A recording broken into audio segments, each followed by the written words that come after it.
Perhaps it seems that Jesus is there cleansing the temple of all the ways that they've too accommodated, too sold out to the culture. In church, sometimes I think we too have sold out and over-accommodated, and we've sometimes forgotten the purpose for the sake of keeping the institution alive. That's what they're doing here. There are all these ways to keep the laws of the temple going, even a society that has forgotten why you really go to the temple. You go because God's there. God lives in the temple. You don't go there because you've got to fulfill a certain rule and a law. Table-turning prophet. One who's upsetting the way things are, making a ruckus. That's Jesus. Now, those 10 commandments and really all of the law of the Old Testament, now, it's good. It's of God. But the problem is, too often we get caught up in keeping the law and we forget the spirit of the law. We forget that the spirit of the law is to keep us living in harmony with God and one another and not about keeping up itself. That's legalism. And we humans, we love legalism, don't we? Especially if we're the ones enforcing the law. We don't always like to hate it, but we love to say, caught you. I wouldn't, but you did. Right? We love to wave our fingers and point. We love to say, did you know what she did? Right? Legalism. And I will admit, I am really good at legalism. And my biography of faith is full of legalism. For me, it started out biblical literalism and legalism. The church of my childhood was really good at saying, follow the Bible exactly as it was, and I was really good at it. I was a little elementary school child with my Bible, and wicked sinner, look what you're doing. But as I got a little older and I realized the Bible itself is hard to take literally, because if you take this literally and this literally, you end up doing the opposite of things. So all right, that one won't work. But then there was a theological legalism, right? Orthodoxy, you got to think the right things, believe the right things, and let everyone know who's wrong, who's not believing just like me. When I decided that maybe God wouldn't be kept in that box either, well, for me there was also liturgical legalism. I'm real good at that one too. I had one professor actually who said, Blake, be careful, lest you become a liturgical Ayatollah. He also liked to joke, you know the difference between a liturgist and a terrorist? You can negotiate with a terrorist.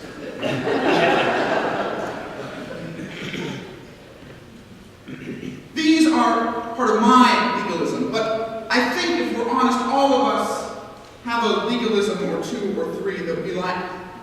It's comfortable. It makes us feel safe. It makes us feel comfortable. It makes us feel secure. But the problem is, it's always us trying to put God in a box, our box. And whoever else is outside our box, right? God and me live in this box, and only people who think or act or speak or look like us can fit in that box, but not those other ones. God doesn't like to stick in boxes. Our God likes to burst out of tombs and break down walls and turn over tables, and God doesn't stay in any of our boxes. No matter how much we try, God breaks through. So, all this law, it's good, it's of God. But not when we use it just to pummel other people. Or when we try so hard to achieve it ourselves and forget that the whole root of the law is God. So that's when we have to remember, as we're Lutherans, the second use of the law, which is to show us a mirror, to convict us, to show us where we've fallen, where we failed. And then the law is quite good at pointing out where we've come short. One of the watershed moments for me in my life of faith came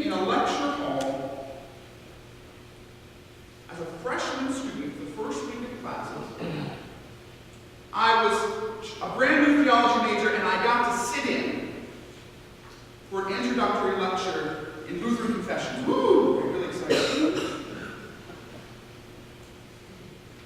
Dr. Trumper, the chair of the department, this big, stately theologian, about 6'4", big, broad shoulders, big voice. He got up and took the chalk in his hand and quickly scrawled across the board. He said, "This is the heart of Lutheran theology. If you get this, you've got the course." He said, "If, then, X." And in big letters, because, therefore.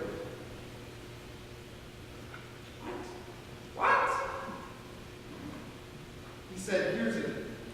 The law and humanity always wants to say, if you do this, if you think like this, if you act like this, then I will love you. Then you'll be my people. Then, if, then, if, then, if, then. No. That's not how God works. That's how we want God to work. But God works like this. Because I am God, therefore you are God. Because I am Jesus Christ and I came to live amongst you, therefore I know your every pain and sorrow. Because I, Jesus Christ, lived and died and rose again, you too will live with me forever. God doesn't work with the ifs and the thens as much as we try to come up with one. God just works because therefore. That just blew my mind. Dr. Trumper actually would die about 3 months later. I never got to take the full course. But what he said has seared into my heart and soul. And as much as I try to put that if and then back, I know that that's not how God works.